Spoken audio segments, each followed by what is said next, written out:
Hey everyone, welcome back to Decoding Dragons, where we break down all things House the Dragon. We're your hosts, as always, Liza and Michelle, and we're spilling the royal tea and breaking down the fire for every episode. Yes, ma'am. So today we're going to be talking about what happened in House of the Dragon Season 1, Episode 5, named We Light the Way. What did you think of the episode? I was shook, okay? So some things did happen differently than they happened in Fire and Blood. All the major, beats were still there, but they happened differently and they sort of combined a few events. So first off, we got to see Driftmark and High Tide for the first time ever, and it looked amazing. And even Viserys, I think, was like, as much as I spend time around the opulence of King's Landing, High Tide never fails to impress. I was like, you're right. That's how the audience was feeling. I was so happy to see it because Driftmark is one of my favorite islands other than Dragonstone, obviously. And the Valyrians are such a prominent house. It was very cool to see their seat of power for sure. Yeah, I really enjoyed actually getting into the throne room, seeing Corliss's collections. So I'm basically going to call him Game of Thrones Nathan Drake because I'm pretty sure that's who he is. Because he had all of his little collections from all of his voyages and everything within the throne room. That was such a cool set to see. I thought so too. That is actually a really good comparison because he goes on all sorts of adventures. I even saw the crab feeder mask. I saw that too. Yeah. So that was badass. And we got to meet a new dragon. This week we got to see Meleys. And Meleys is also known as the Red Queen. She is a she-dragon ridden by Rhaenys Targaryen. And it was so cool to see Rhaenys and her son Laenor fly into King's Landing on Dragonback. That was amazing because we've actually never seen two dragons in the air above King's Landing. I think, right? Because by the time Dany gets there, it's just one. And we saw Caraxes leave, I think, and we saw Syrax fly in, but we've never seen two dragons at one time come through the towers of the Red Keep, and I thought that was amazing. That's a really cool thought. I didn't think about it that way. One thing I really liked about that was Meleys and Sea Smoke actually had a lot of genetic similarities to the dragons we know, like Drogon. And all of Daenerys' dragons. So they had a lot of genetic similarities. I know they're trying to really distinguish between all the dragons in this series, but you could totally see how they were potentially descendants, I guess, of these dragons. Yes, absolutely. And I've seen some friends have been sending me some information on the show overall, and they are actually creating different breeds, sort of dragons, different categories that serve different purposes for the Valyrian houses. So I think that the reason that each of them appear differently and have different physical structure is because they were used for different purposes in the dragon riding houses in Valyria. And also, fun fact, were 3 eggs that were stolen in Fire and Blood that were never recovered. And I think there's a possibility that in the next episode, we'll get a little bit of confirmation that those 3 eggs are actually, in fact, Daenerys' dragons. So we'll have to wait for next episode to make for sure, to see for sure if they are.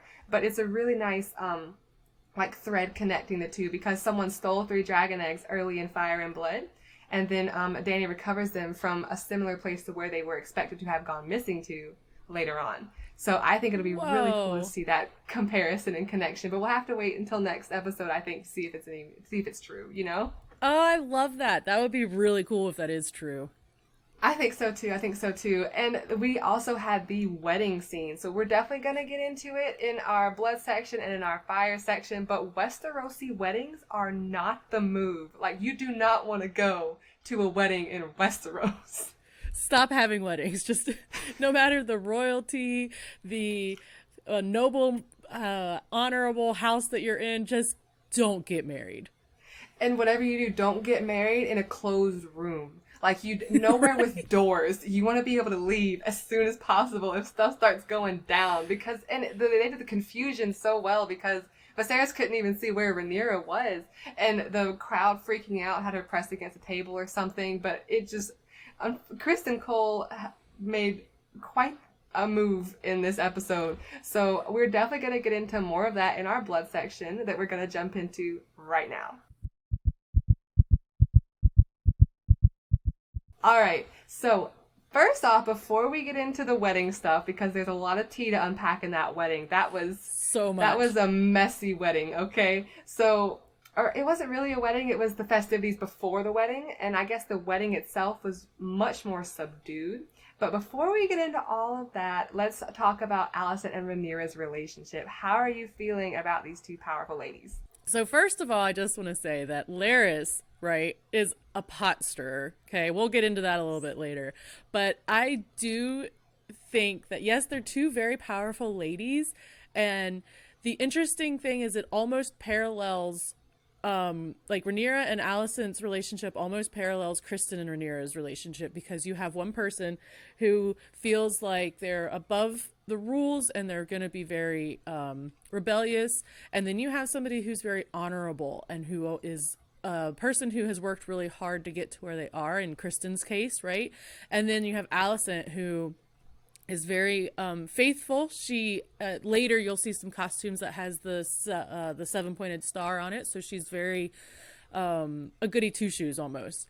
And so at first you saw them have a really great friendship, potentially a relationship, and now there's so many seeds that have been sown between the two that of were just not, they can't trust each other at this point. Both of them have lied to each other. Alicent really got some butt hurt because she found out that Rhaenyra really lied to her a lot. And then I think the conversation between Kristen and Alicent, I don't think she was talking about Kristen. I think she was trying to get it out of him that it was Daemon. And then Kristen was like, yes, I did it. And she's like, wait a fucking minute. Oh, I saw that and I was like, no, Kristen, no. You always wait until they're done talking. Don't fill in the blanks. He completely filled in the gaps that did not need to be filled. Exactly. And he got himself into so much trouble. But okay, so I'm going to be honest, and this may change later, but when I read the books, I was 100% Team Rhaenyra, right?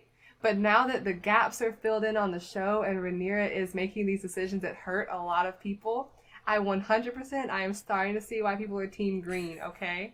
So I totally see why they're Team Alicent, because if this is how it really went down, Rhaenyra hurt a lot of people really quickly. And I agree. I think Alicent was trying to get him to say it was Daemon, which is a whole other bit of tea to get into about this wedding, right?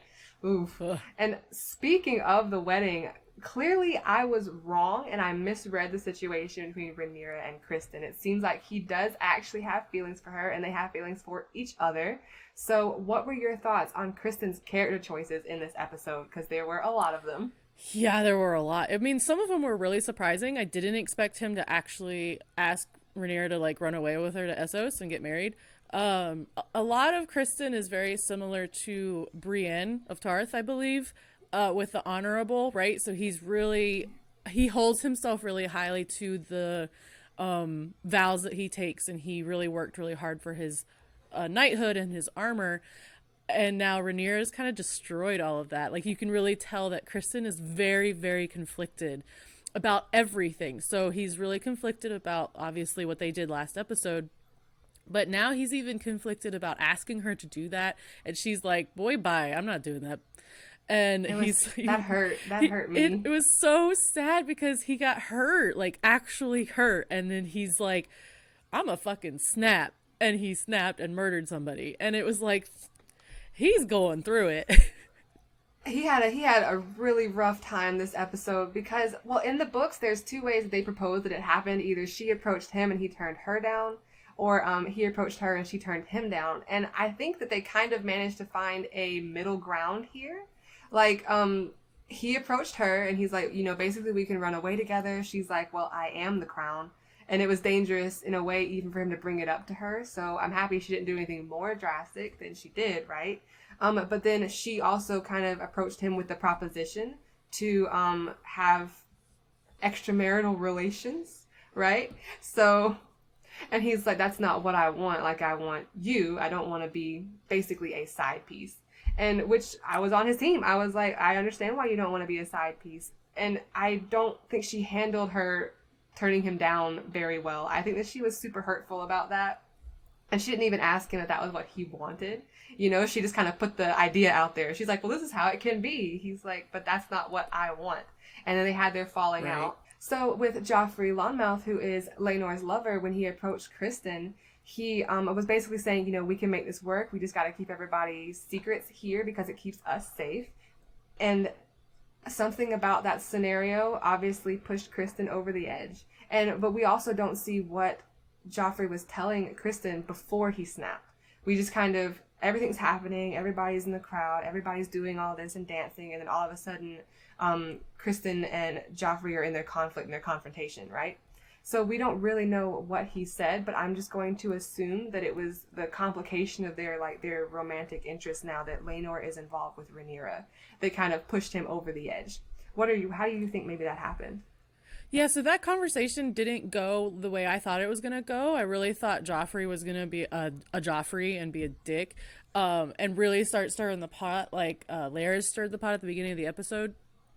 But then he kind of took a route that was more protective of everybody's situations. Like, hey, listen, we got this going on. You guys got this going on.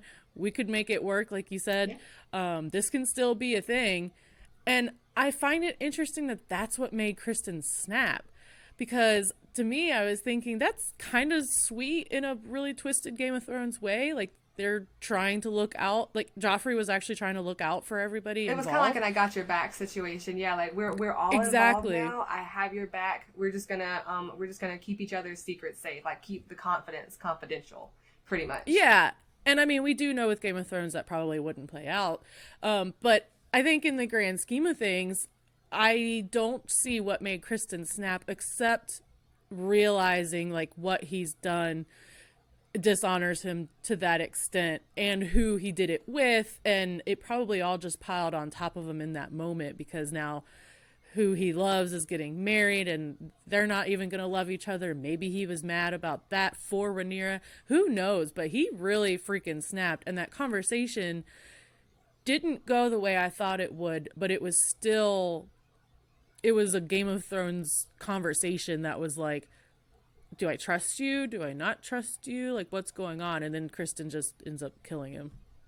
Yeah, and I think that was definitely a situation of extremely projected anger. And unfortunately, like I said, we don't really see what they were talking about right before it happened. Like, there's a possibility someone said something else, but the anger was just super, super projected on the wrong person. And then you see Kristen later in the Godswood. He takes off all his armor, and I think he's prepared to commit suicide, and Alicent finds him just in time, and she basically stops him. And I think that was a very compelling reason for him to flip factions, basically, and go from Team Rhaenyra to Team Alicent. Because she didn't tell his secret. She knows his secret, but she didn't tell it, right? And then she found him and kind of was there as a offer of hope. Like, she stopped him just in time, right? So she was there for him at his absolute lowest moment when Rhaenyra was not. And I think that is a very compelling reason for him to flip factions, especially after Rhaenyra just ripped his heart out and stomped on it, right? So I am interested to see how Kristen Cole and Alicent now being on the same team basically is going to affect the story going forward, and how close we're going to stick to Fire and Blood while also putting all the complexities in the middle. Absolutely. Yeah, and I'm interested to see what Rhaenyra's thoughts about it are. Like, we don't really know much into her heart right now. We know she's really conflicted as being part of the crown, or being the crown, like she said in this episode. And I want to see if it actually really bugs her that Kristen basically flips factions and is now Alicent's BFF. And I wanted to bring up the conversation between Laenor and Rhaenyra on the beach. Because at first I was super wrong, because I thought, we even talked about it last episode of Decoding Dragons, that we thought that scene from the trailer was Laenor kind of looking longingly at Rhaenyra like, oh, you know, she's not going to love me, please love me. And you brought up the point that was kind of like, I think he's going to be okay, you know, with not loving her. Rhaenyra is not to his taste. Yeah. Yeah, I did not catch on to that at all.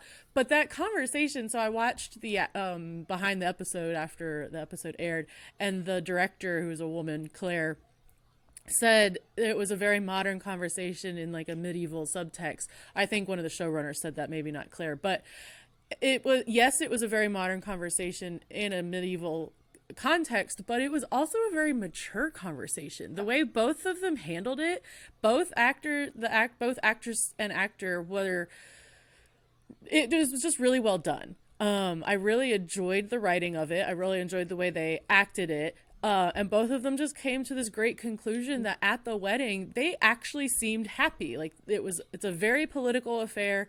They could totally play it off that everybody's going to be happy about it. And I just thought that was a beautiful little seed sown into the chaos of the episode. I 100% agree. I think that Granier and Elena actually had a really good friendship because, they'd grown up together. I think they had a good friendship. I think they came to a good conclusion. They came to a good agreement there. And I think it was kind of going to work out for all involved in the way anything in Game of Thrones works out, But I think it was going to work out for all involved. And then, circumstances being what they are, things change. But I 100% agree. I thought it was a fantastic conversation. I thought they had everything pretty much figured out. And even in the more subdued wedding they have afterwards, it's there. You can still see the friendship is still there. They're both obviously very upset, but it's not like I hate you now because of this expression. It's oh shit, I can't believe this happened. We're in this still expression, So yeah, I totally agree. I love that his dad is like, he'll grow out of it. Like, no, he won't. No, he won't. And yeah, I think that was their way of juxtaposing the modern attitudes versus less progressive attitudes overall. Sure. So I thought that was a way to kind of include Corlys's thoughts in the matter, and also it does add some conflict between the parents and their children. So we also see more of Elena. Speaking of Valyrian children, we see Elena all grown up in this episode, and she is gorgeous. So, yes. And I have some tea for Daemon and Elena in our fire section. So shall we switch gears and get into the super spoilers? Yeah, let's go ahead and get into it. So I do have to say, when Daemon walked into that wedding in the Red Keep, I literally gasped on my couch. I was like, oh, you are not supposed to be there. And I thought it was just going to unlock so much drama. It absolutely did. You saw Viserys' face. But I saw the funniest joke online about Caraxes every time Daemon gets exiled. And the picture is basically it's like a meme with this guy's face of like a going, oh, I can't believe we have to do this again on Caraxes' body, right? So every time Daemon gets exiled, Caraxes is just looking at him like, I do not want to fly anymore. What are you doing? Stop making us do this. Caraxes is just like, boy, get your shit together. We've had enough of this. I know. I swear he's got to be so tired right now, flying all over the place. It's ridiculous. Damon's just going back so and funny. Forth. That brings us to the beginning of the episode where we did get to see Lady Royce, which was hilarious because we just talked about it in the last Decoding Dragons episode. But what were your thoughts on the show's version of the accident that happened to Lady Royce? First of all, I was weirdly happy to be right that it was no accident. Because they just say that she comes across an accident while hunting on her horse, I think, right? So part of me was like, yay, I was right. But the realistic part of me watching the show was like, damn, that sucks. So, because I had mixed emotions. Because, one, you could tell there was no trust between these two. And he's looking super suspicious in the middle of nowhere with his, cloak on. I feel like you should have known something was going to happen, and I feel like, the situational awareness should have kicked in, and anybody else would have noped out of there so fast, went the other way, found the back entrance to the castle, and been like, why would I stay in a ravine with you, of all people ever, where I'm totally alone, and there's no one around, and I'm just gonna, stay here on a horse that's faster than you, and that's gonna be what happens. So, I was just I was happy that I was right, and it was no hunting accident. But I was totally damn, that is fucked up with what happened. I do have to say that fall was brutal. We watched it twice just to watch the opening of the episode. And the fall off of her horse, man, it made me cringe. Oh, God, that was brutal. And then Daemon was going to walk away and just leave her. And then she had to get that last little bit in there. And I really appreciated that neither of them like each other. Like, all we've heard is how much Daemon hates his wife and how she's just this terrible person. So you have this thought in your head that she's some hag with like a giant nose and no teeth, or some really nasty looking person. She was gorgeous. She is hunting. Like, she's doing Capable. her damn thing. Absolutely. Super capable and independent. And then she sees her husband and is like, fuck, why are you here? What do you want? We both know we hate each other. Stay away, right? Right. I know. I was happy we did get to see her. I was worried it was going to be like an off-screen death, right? But I felt it was a good way to kind of hit the major beat that basically now leaves him as a free agent, right? And he goes back to King's Landing. He does try to collect his inheritance, which is a mess that he gets himself into. But, which is yet another political move, you know, now that she's gone, he stands to inherit what she had to her name. So that was an important political move. But I think there's so much in our fire section to discuss. So there was so much lore and so many major beats. So hit me with the next question. Okay, so we still don't know the answer on the moon tea from the last episode, right? But one of our things was that we were saying that the wedding's going to have to happen really fast. And this is one of the first episodes that didn't have a giant time jump yet. I do feel like it happened pretty succinct with the last episode. So, do you think Granier is pregnant? There's a strong possibility. I have to be honest, I wasn't looking for any signs of her being pregnant. I was very distracted by everything else that was happening on screen. So I have to be honest, I was not looking for signs she was pregnant. But the episode basically revolves around that realization. And I checked up on my lore, and I think as far as anyone in Fire and Blood knew, all 3 of her firstborn sons were with her and Harwin. However, I am totally down if their eldest son happens to be Kristen's. Like, there's a strong possibility she's pregnant, and then we see the next episode preview, her older son is, you know, he looks like he's 10-ish, right? Yeah, I think it's a 10-year gap between this episode and the next one. Yeah, so I think it would be totally plausible if she were, especially considering basically her and Laenor's conversation about their arrangement. I think it's plausible if she were still pregnant. And no one ever said she drank the tea. They just said it got delivered. So I'm going to leave that one up in the air, because I think if her eldest son, Jacaerys, is actually Criston Cole's son, I think that would cause so much more conflict in the story overall. Like, if their nicknames are Jace and Luke in Fire and Blood, because, you know, Jacaerys and Lucerys. So if Jace is Criston's son and Luke and Joff are Harwin's kids, I think that would add so much more conflict to the story. So I'm going to leave that one like up in the air for now. Yeah, and we got, talking of a Jason Lannister in the wedding, we got a little nod to the conversation from like episode 3 with Rhaenyra, and I loved the look shared between Rhaenyra and Viserys after Jason Lannister stepped away, and they were both like, this guy. It was so funny. I know. I get so much early Jaime vibes from Jason Oh, Lannister. 100%. I get season 1 and 2 Jaime vibes from Jason Lannister. I'm like, it's a nice nod to like our OG characters, you know. I thought that was super cool. We did get to see Graham McTavish again, who announced everybody coming into the wedding, so that was fun to see. But the moon tea got brought up because Larys Strong, right? He's Harwin's brother. So Larys approached Alicent and stirred the frickin' pot as much as he possibly could, like a little twat. So do you think he essentially caused the factions? So, I think the factions were going to happen regardless because of what Otto told Alicent. He basically explained that if Rhaenyra does want to inherit the throne, all the lords and ladies of Westeros did vote for Viserys, and they want a male on the Iron Throne. And now Alicent has a firstborn son. So basically what Otto was telling her is that war is going to break out because half the country wants one thing and half the country wants the other thing. And the only way Rhaenyra would be able to solidify her succession is most likely putting your children to the sword.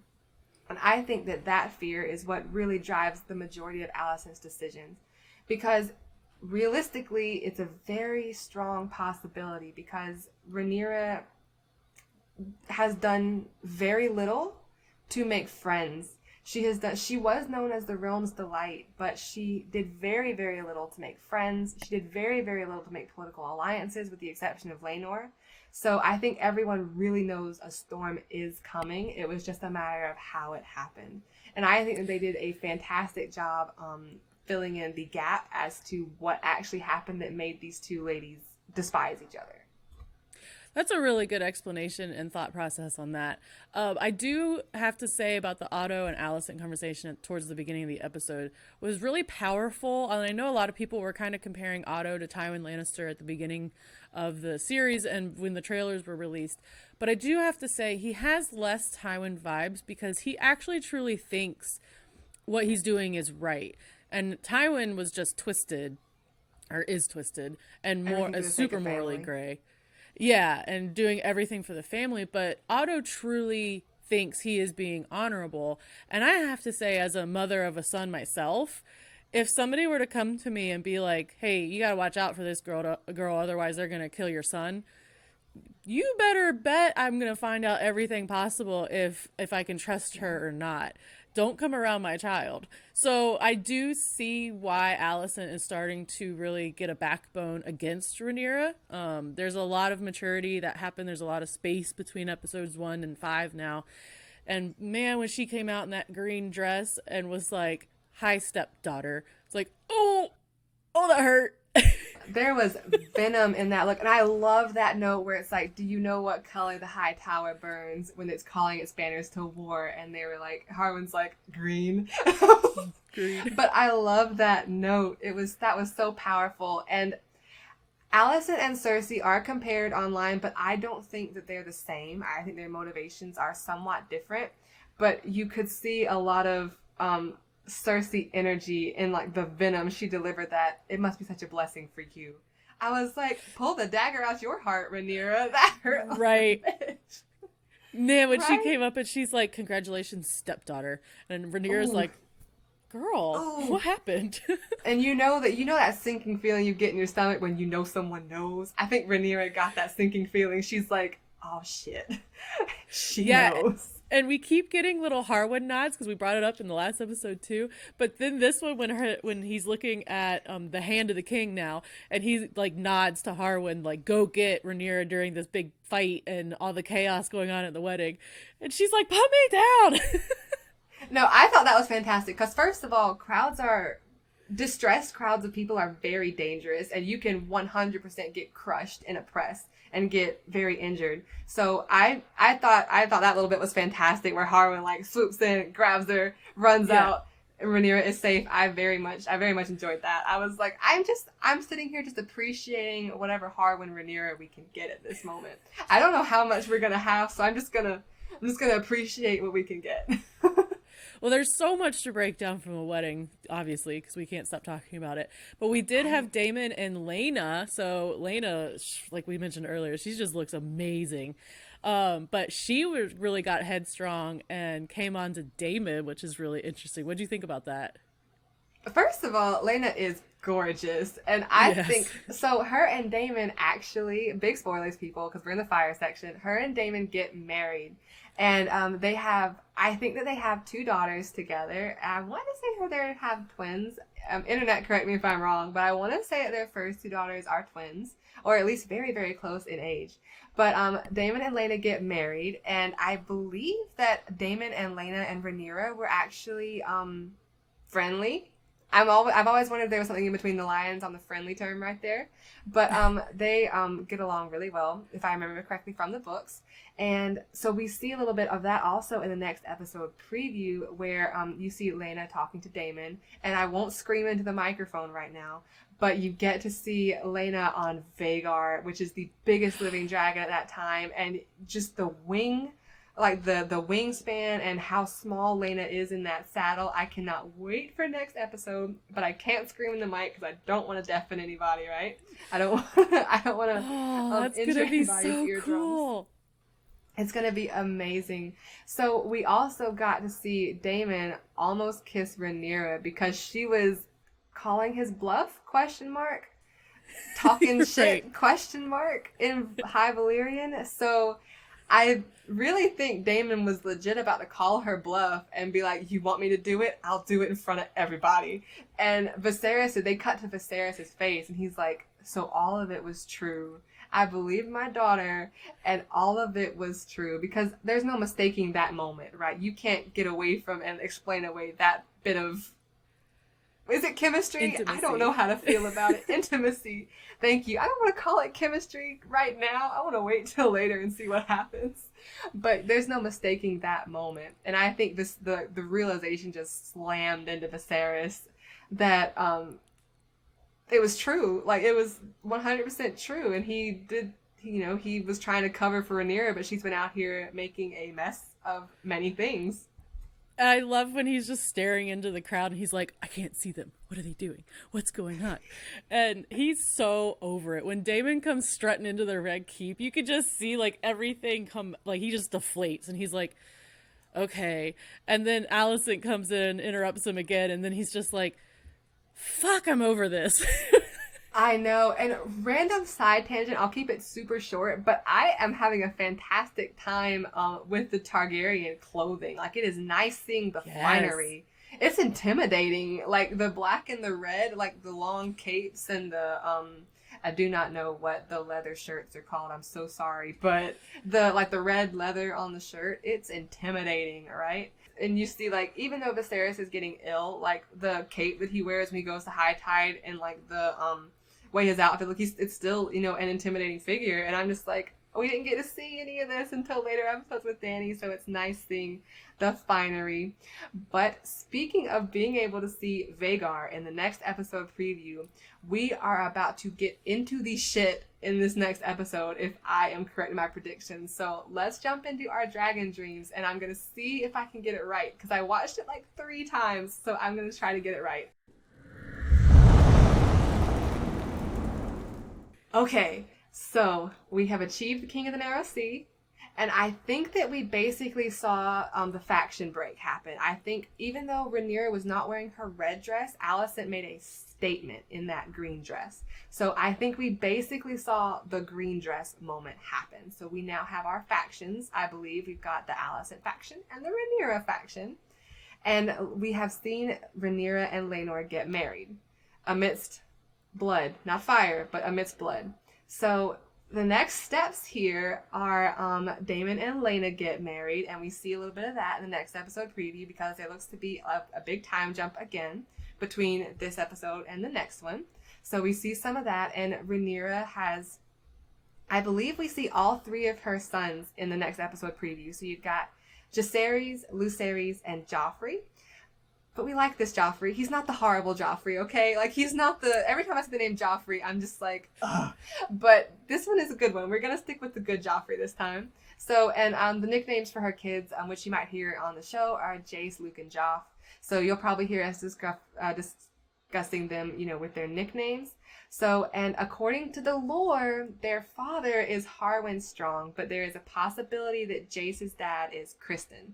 So we're going to wait and see, like, the extreme tea that's going to happen, because I was a total nerd, and I rewatched the preview on, like, 0.25 speed on YouTube, and Harwin is beating Criston, I think, in the brawl. So what happens is, I believe, it looks like they're in a training yard in the show, but someone calls Rhaenyra's children Strongs, right? Which is a huge, scary thing to happen, because basically they're not her true-born sons in the way that the Times in Westeros see it. So that's how the brawl breaks out, and I think that's why Harwin is beating Criston, I think, because I think someone had to pull Harwin off of him. And I believe Harwin actually gets dismissed because of the brawl, and he's sent back to Harrenhal. But we may be seeing what's known as the Year of the Red Spring. And this is why it's called that, because it was a year of tragedy, basically. So, big spoilers, people. The Year of the Red Spring is called that because Laena dies in childbirth, Laenor dies in a conflict in Spicetown, Aemond, which is Alicent's second son, loses his eye to, I think it's Luke, which is one of Rhaenyra's kids. They get in a huge scuffle, and someone loses an eye.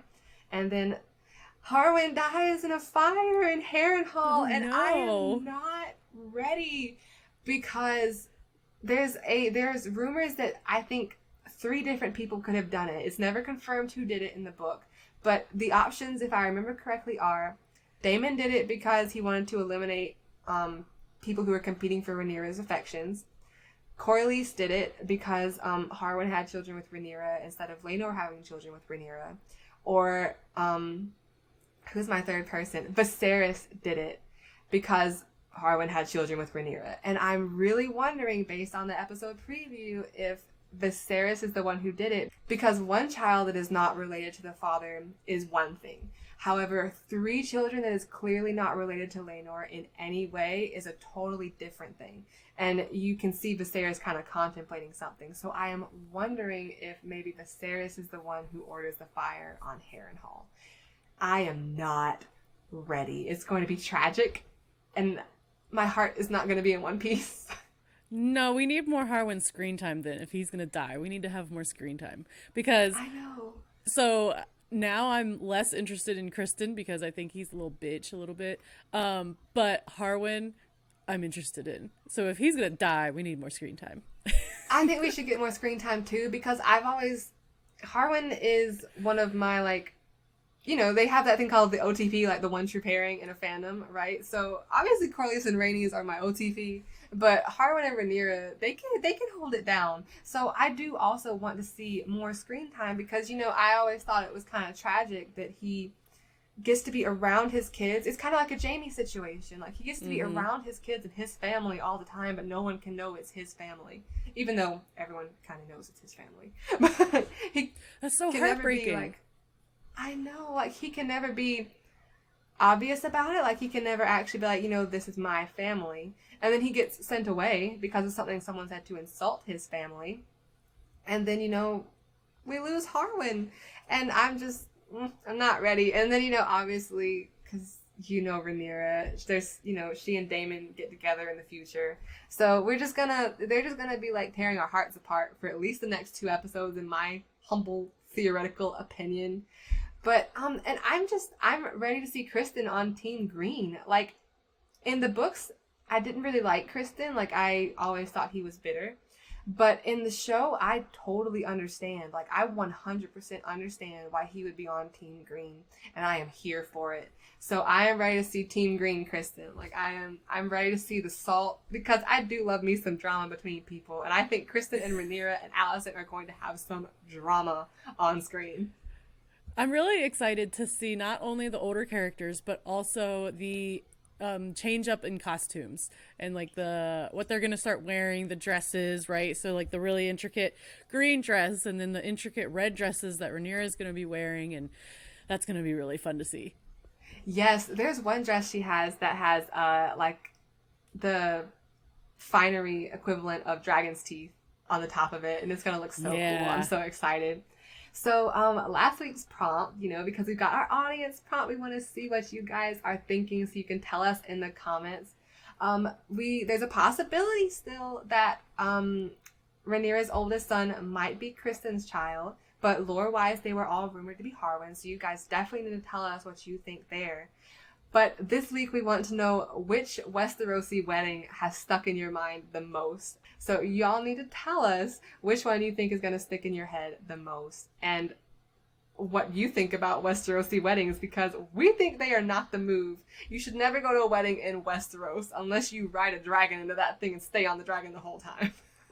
Well, it always seems like some people get married behind the scenes also. So we had, like, Robb Stark get married behind Walder Frey's back. We had Rhaegar and Lyanna Stark get married behind the scenes.